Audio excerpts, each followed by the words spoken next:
Good afternoon, ladies and gentlemen. Welcome to the American Battle Monuments Commission World War I Centennial Ceremony.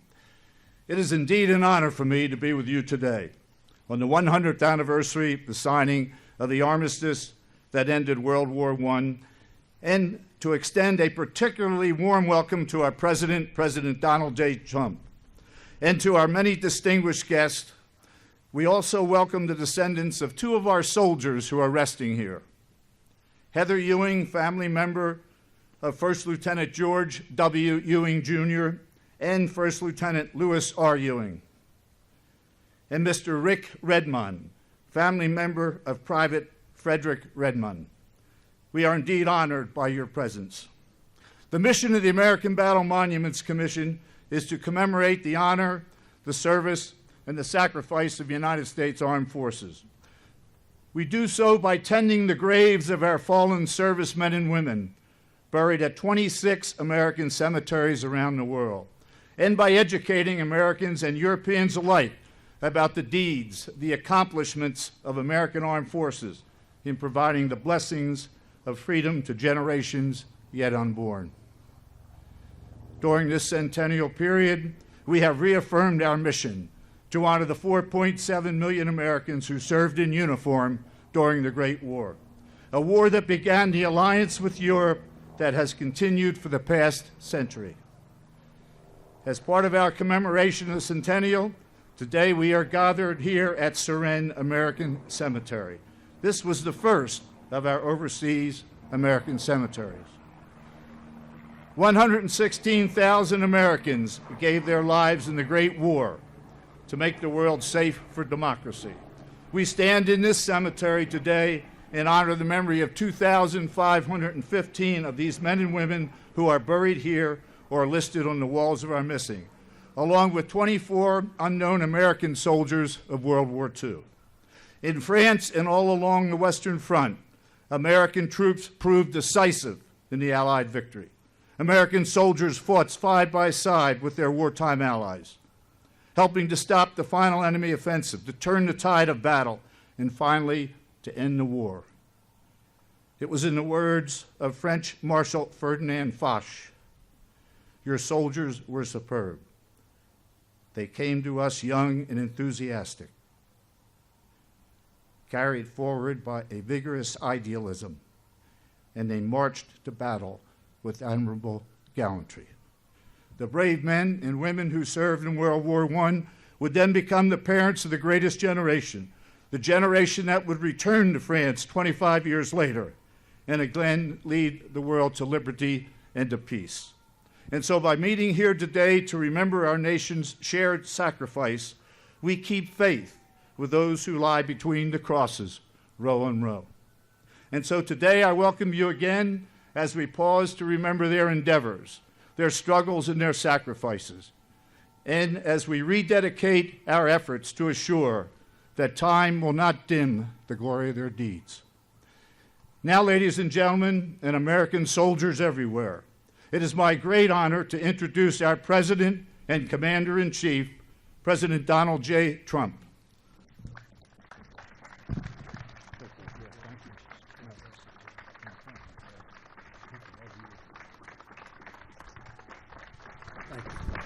Thank you very much, everybody.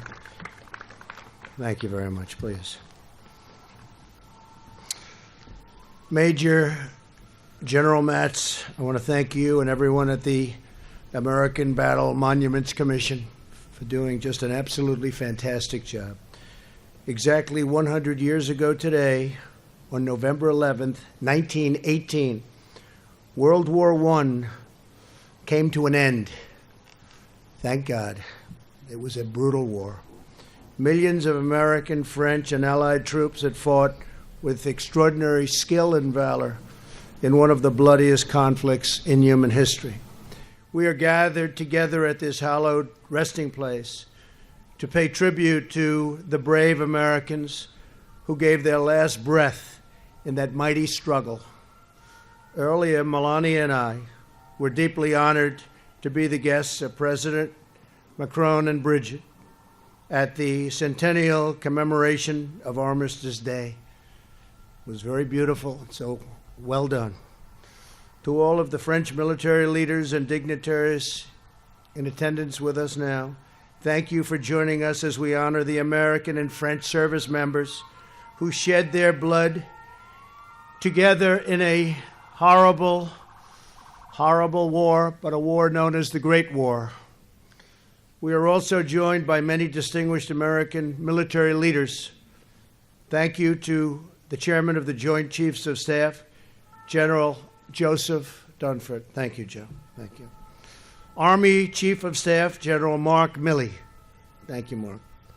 Supreme Allied Commander, Europe, General Curtis Scarparotti. General, thank you. And Air Force Commander, Europe, General Todd Walters. Thank you. Thank you, General. Thank you as well to the members of Congress who have joined us: Ralph Abraham, Anthony Brown, John Carter, Paul Cook, Henry Cuellar, Richard Hudson, Bill Huizenga, Dutch Ruppersberger, John Rutherford, and Steve Stivers. Thank you all very much for being with us. Thank you very much. I know you wanted to be here very badly. We appreciate it. In the United States, Armistice Day is now enshrined as Veterans Day. We have a number of amazing veterans with us today, including 6 veterans of World War II. James Blaine. James, where's James? James, thank you. Thank you, James. Frank DeVita. Thank you, Frank. Thank you very much. You look so comfortable up there under shelter as we're getting drenched. You're very smart people. Pete Dupre. Pete, thank you very much. Gregory Melikian. Thank you, Gregory. Stephen Meldikoff. Thank you. Thank you, Stephen. And Jay Trimmer. Thank you. Thank you, Jay. Thank you. You look like you're in really good shape, all of you. I hope I look like that someday. You look great. America is forever in debt, and we are forever in your debt. We really appreciate you being here. We're also joined by another very special guest, a 13-year-old boy from the United States named Matthew Haskey. Matthew is in the 8th grade, and he worked and saved all of his money for 2 years to make this trip to France. He wanted to be here in person to honor the American heroes of World War I. Matthew, thank you. You make us very proud. Where is Matthew? Matthew. Thank you very much. You're way ahead of your time, Matthew. Thank you. On this day in the year 1918, church bells rang, families embraced, and celebrations, as you know, filled the streets like never before in towns throughout Europe and the United States. But victory had come at a terrible cost. Among the Allied forces, more than 1 million French soldiers and 116,000 American service members had been killed by the war's end. Millions more were wounded. Countless would come home bearing the lasting scars of trench warfare and the grisly horrors of chemical weapons. During the final battle of the war, over 26,000 Americans lost their lives, and more than 95,000 were wounded. It was the single deadliest battle in United States history. Think of that. 26,000 Americans lost their lives in a battle. Here on the revered grounds of Suresnes American Cemetery lie more than 1,500 U.S. service members who made the ultimate sacrifice in the First World War. Among those buried here are legendary Marines who fought in the Battle of Belleau Wood. In that treacherous forest and the surrounding fields, American Marine soldiers and Allied forces fought, and they fought through hell to turn the tide of the war, and that's what they did. They turned the tide of the war. It was in that battle that our Marines earned the nickname Devil Dogs, arising from the German description of their ferocious fighting spirit. John Kelly knows that name. Devil dogs very well, John, right? Earlier this year, President Macron presented an oak sapling from Bellewood as a gift to our nation, an enduring reminder of our friendship sealed in battle. We fought well together. You could not fight better than we fought together. Sergeant Eugene Ware from Hazleton, Pennsylvania, was one of the Marines at Bellewood. Eugene raced straight into a barrage of enemy fire like no one has ever seen before, to bandage his friend's wounds and carry him back to safety. Months later, Eugene was mortally wounded. He passed away one day after Christmas. His mother would come right here to mourn by the grave of her precious son. She loved him so much. She was one of the thousands of American moms and dads whose beloved children found their final resting place on the hillside of Suresnes.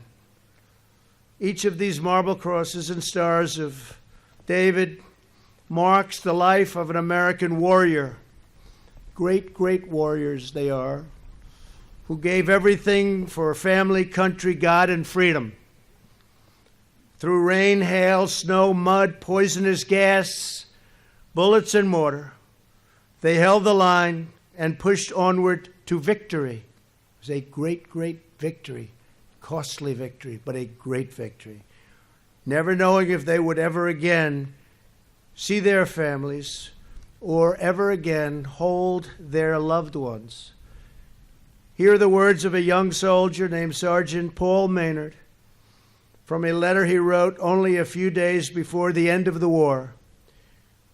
Dear Mother, I think of you all at home, and I know if I am spared to get back, that I shall appreciate home more than ever, ever before. It will seem like heaven to me to be once more where there is peace and only peace. On November 11th, 1918, Paul died in the final hours of battle, just before the end. No, sadly, he did not make it. He was among the countless young men who never returned home. But through their sacrifice, they ascended to peace in heaven. Rest in peace, Paul. The American and French patriots of World War I embody the timeless virtues of our two republics: honor and courage, strength and valor, love and loyalty, grace and glory. It is our duty to preserve the civilization they defended and to protect the peace they so nobly gave their lives to secure 1 century ago. It is now my great honor to present Major General William Matz with an American flag as a symbol of our nation's gratitude to the American battle monuments. The Commission has done such an incredible job, and General, we very much appreciate it. Today we renew our sacred obligation to memorialize our fallen heroes on the soil where they rest for all of eternity. Thank you very much. And General, this is a great honor. Thank you very much. Thank you.